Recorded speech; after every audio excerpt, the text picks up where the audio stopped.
বশিষ্ঠ মহারাজও বলতে পারতেছেন না যে আপনার সন্তান নাই, মহারাজ কিছু করুন। তাতে উনি একদিন বশিষ্ঠ মহারাজ অরুন্ধতীকে নিয়ে রাজসভাতে নিয়ে গেলেন। তার মধ্যে ছোট্ট শিশু ছিল অরুন্ধতীর কোলের মধ্যে। ওনাকে বললেন কি, যখন কান্না করতে শুরু করলো, যে শিশুটি বালকটি কান্না করতে শুরু করলো, দশরথ মহারাজ বললেন কি, মহারাজ হে গুরুদেব, আপনার বালক কি শান্ত হবে না? কেন কান্না করতেছে? সে কি চায় সে কিন্তু দেন ওনাকে। এখন প্রশ্ন করার জন্য বশিষ্ঠদেরকে সুবিধা হয়ে গেল। উনি বললেন, মহারাজ আমার কিন্তু ও এই কারণে কান্না করতেছে, আমার কিন্তু যজমান আপনি হয়ে গেলেন, কিন্তু ওর জন্য যজমান আপনার কিন্তু নেই। ওই এইটাই বলে কিন্তু ও কান্না করতেছে। ওর জন্য যজমান নেই, আমার জন্য তো আপনি হয়ে গেলেন, কিন্তু ওর জন্য যজমান কি হবে? আপনার বংশের মধ্যে তো কেউ নেই। রাজা তখন কিন্তু মাথায় হাত দিলেন। একবার ভূপতি মন মাহি, ভয় गिलानी मोर सुत नाही। एक बार भूपति मन माही, भय गिलानी मोर सुत नाही। एक बार भूपति मन माही, भय गिलानी मोर सुत नाही। गुरु गृह गओ तुरत महिपाला, चरण लागी करी बिंदी विशाला। चरण लागी बिंदी विशाला, निज सुख दुख सब गुरु हुई सुनावा। कही वशिष्ठ बहु विधि समझावा। कही वशिष्ठ बहु विधि समाधा। चिंतन আসলো, একবার ভূপতি মনমাহি, ভয় গ্লানি মোর সুত নেহি। আমার বাচ্চা নাই, সত্যিকারে আমার গুরুদেব আমাকে ভুল বলেন নাই। যদি আমরা হইতাম, এই কথা যদি আমরা বলে দিতাম, বামনটা ঠিক নাই, হাঁটাও একে, এটা বলে দিতেন বাবা। কোনো যজমান, কোনো পুরোহিত আপনার কল্যাণ চায়। পুরাণাম হিতাশ্চৈবম পুরোহিত, পুরাণাম হিতাশ্চৈবম পুরোহিত। যে জগৎকে হিত চায় তাকেই পুরোহিত বলা যায়। যা ব্রাহ্মণ বলা যায়, ব্রহ্ম জ্ঞান প্রাপ্তি হয়ে আছে, তাকে ব্রাহ্মণ বলা যায়। রাজা এখানে মহারাজ গুরুকে বললেন, তুরন্ত এটা বলেই বশিষ্ঠজি চলে গেছিলেন। চিন্তা করলেন, মহারাজ গুরুর গৃহে যাই, ওনাকে সমস্ত কথা বলে দেই। উনি গুরুর গিয়ে ওখানে গিয়ে বললেন কি, সত্যিকারে মহারাজ আমার গুরুদেব আপনি আমাকে সত্য কথা বলে দিলেন, আমার পুত্র নেই, আমার পুত্র প্রাপ্তির জন্য কি করতে হবে আপনি কি করুন, আপনার শরণে আছি। খালি পেয়ে গেছিলেন গুরুর গৃহের মধ্যে দশরথ মহারাজ, কোনো জুতা চটি লাগান নাই। মহারাজ ছিলেন, এত স্বর্গে থেকেও পরিপূর্ণ সম্পদ পরিপূর্ণ ছিল অযোধ্যার মধ্যে। সেই রাজা খালি পেয়ে হেঁটে কিন্তু বশিষ্ঠ গৃহের মধ্যে চলে গেছিলেন, কুটিয়ার মধ্যে। তখন বশিষ্ঠ ধরহু ধীর হুই সুতচারী। বশিষ্ঠজিকে তো ব্রহ্মাজি আগে বলে দিয়েছিলেন, দশরথের ওখানে তুমি যাও পুরোহিত করতে।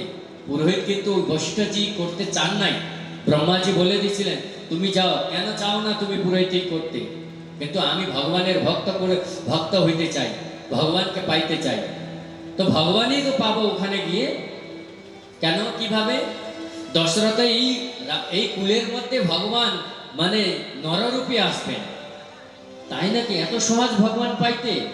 হ্যাঁ, তুমি ভগবান প্রাপ্তি করতে চাও, যদি তুমি চাও সূর্য বংশের মধ্যে তুমি পুরোহিত করো। বশিষ্ঠ মহারাজকে ব্রহ্মাজি পুরোহিত করার জন্য সূর্য বংশের মধ্যে প্রতিপাদন করে দিয়েছিলেন। তখন কিন্তু বশিষ্ঠ তো জানেন এনার কিন্তু পুত্র ভগবান আসবেন। এ কিন্তু রাজা আনন্দের মধ্যে ছেড়ে দিতেছেন না নিজের আনন্দ, ভগবানের দিকে তাকাইতেছেন না। তো তখন বললেন ওই কথাটা বলার পরে, ধরহু ধীর হই সুতচারী, ত্রিভুবন বিনিত ভয় ভগত ভয়হারি। श्रृंगी ऋषि वशिष्ठ ही बुलावा, पुत्र काम शुभ यज्ञ करावा। वशिष्ठ महाराज श्रृंगी ऋषि के डाकलें पुत्र कामनार जन्य यज्ञ करानोर जन्य। यज्ञ हইল, यज्ञ परिपूर्ण हইল। যখন যজ্ঞ থেকে অগ্নিদেব চরণ নিয়ে প্রসাদ নিয়ে নিকলেন, বাইর হয়ে আসলেন, দুঃখিত হয়ে যজ্ঞ থেকে আসলেন। ওই যজ্ঞের প্রসাদটি দশরথের হাতে বশিষ্ঠ মহারাজ, যজ্ঞেশ ভগবানের হাত থেকে বশিষ্ঠ মহারাজকে দিয়ে দিলেন। বশিষ্ঠ মহারাজ সেই প্রসাদটি দশরথজিকে দিয়ে দিলেন। দশরথ মহারাজ সেই প্রসাদটিকে 3 ভাগ লাগিয়ে দিলেন। अर्ध भाग कौशल्यतिन्ह, उभय भाग आदि करलिन्य। कई कई कहा नृपसो दहु, रहो सो उभय भाग पुनि भयहु। कौशल्य कई कई हाथ धरी, दिन्ह सुमित्र मन प्रसन्न करहि। যখন 3 জনেকে প্রসাদ বিতরণ করা হইল, সুমিত্রার হাতের প্রসাদ একটা বাজ ওখান থেকে নিয়ে চলে গেল। বাজ, সেই বাজ কেশরাচল পর্বতের মধ্যে, সে কেশরের স্ত্রী হনুমানের মা, কি নাম? হ্যাঁ, অঞ্জনা। অঞ্জনাচল পর্বত, অঞ্জনা সবাই আছে। কেশরাচল পর্বত, অঞ্জন পর্বত এর নিচে একটা বৃক্ষের মধ্যে তপস্যা করেছিলেন পুত্র প্রাপ্তির জন্য। পুত্র কেমন? যে জগতের মধ্যে দাস স্বরূপ হয়ে ভগবত লাভ করুক। জগৎকে, সম্পূর্ণ জগৎকে যে কেউ জিততেও পারে না। ভক্তির মধ্যে অষ্টসিদ্ধি নবনিদ্বীপকে দাতা, অসবরে দেহি জানকী মাতা, সদা নিরন্তর ভাবে ভগবানের ভক্তবান হয়ে থাকুক, এই পুত্র চেয়েছিলেন। কিন্তু এই পুত্র তো এত সহজে হবে না ভগবানের কৃপা ছাড়া। ওই বাঁশটাকে, ওই প্রসাদটাকে নিয়ে এসে ওই ডালের মধ্যে বসে সেই প্রসাদটা কিন্তু অঞ্জনা মা এইভাবে প্রসাদ নমস্কার করে বসেছিলেন। সেই প্রসাদটিকে নিয়ে অঞ্জন বৃক্ষের ডাল থেকে ছেড়ে দিলেন, হাওয়ার মধ্যে আসলো, সেই জন্য পবন পুত্র হয়ে গেলেন। অঞ্জনার হাতে আসলো, অঞ্জনী নন্দন হয়ে গেলেন। কেশরাচল পর্বতের মধ্যে তপস্যা করেছিলেন, সেই জন্য কেশরী নন্দন হয়ে গেলেন। তখন অঞ্জনার গর্ভ থেকে পবন পুত্র হনুমানের জন্ম হয়ে গেল, যেই গর্ভ আধারণ করে দিলেন। বল পবন পুত্র হনুমান কি। এইভাবে ভগবান পবন পুত্রের অংশগ্রহণ করলেন। সমস্ত মহারানীগুলা যখন সুমিত্রার হাতে চরু নেই, আর সুমিত্রা কি খাবেন? কৈকেয়ীর হাত থেকে আধা ভাগ, কৌশল্যার হাত থেকে আধা ভাগ, দুইজনে কিন্তু ভাগ করে দিয়ে দিলেন। সুমিত্রা বললেন, দেখো দিদি, দুইজনেই মানে দিদি ছিলেন, দিদি বোন, আপনারা যে কৃপা করেছিলেন, যদি পুত্র হয়ে যায় তো আমি এই দুইটাই পুত্র আপনার দুজনের পুত্রের সেবার জন্য অর্পিত করে দিব। এই কিন্তু কথা আগেই বলেছিলেন। বল আনন্দ গন্ধ ভগবান কি। সেই সুমিত্রার কৌশল্য পুত্র ভগবান হইলেন, সুমিত্রার কৈকেয়ী পুত্র ভরত হইলেন। আমি আগে যাইতেছি। সেই সুমিত্রার পুত্র হইলেন শ্রী লক্ষ্মণ আর শত্রুঘ্ন।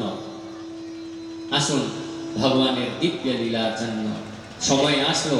নবমী তিথি, নবমী তিথি মধু মাস পুনীতা, শুক্লা পক্ষ বিজিত হরি প্রিতা।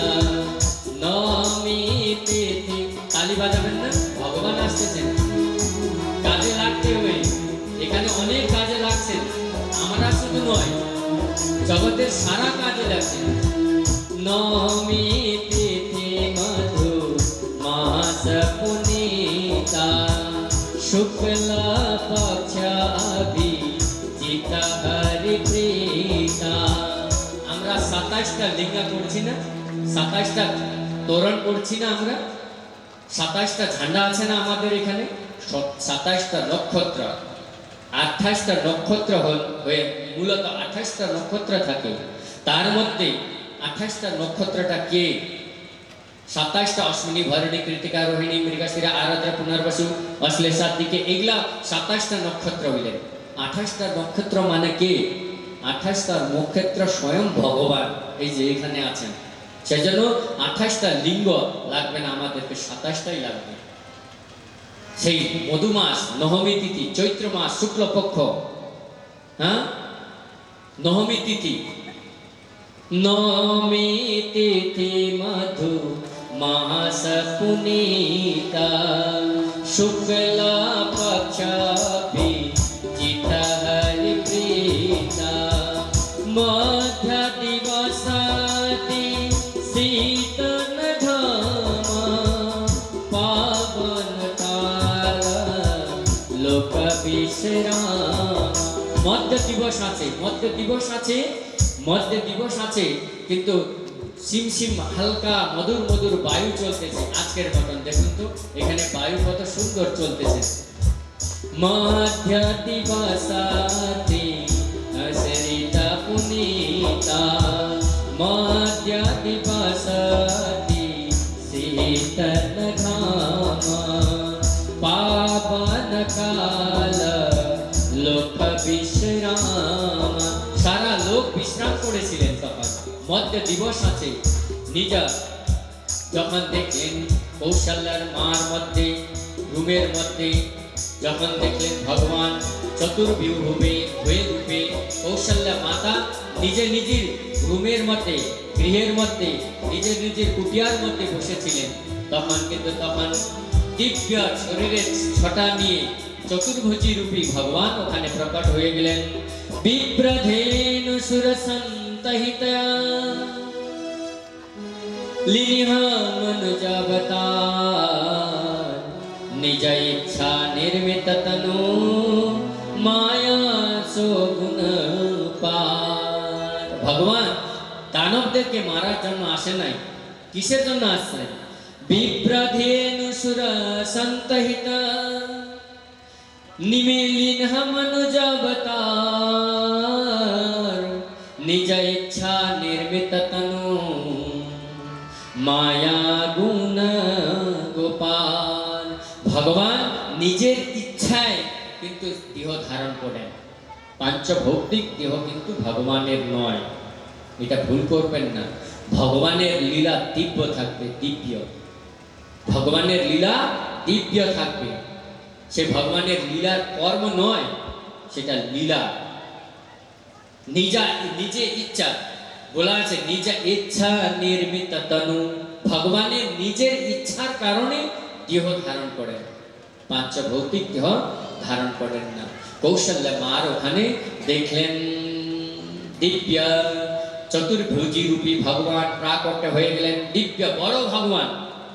শান্তকারম ভুজগশয়নম পদ্মনাভম সুরেশম, विश्वाकारं गगनसदृशं मेघवर्णं शुभांगं, लक्ष्मीकान्तं कमलनयनं योगवृद्ध्यानगम्यं, वन्दे विष्णुं भवभयहरं सर्वलोकैकनाथं। बोल सियावर रामचंद्र की।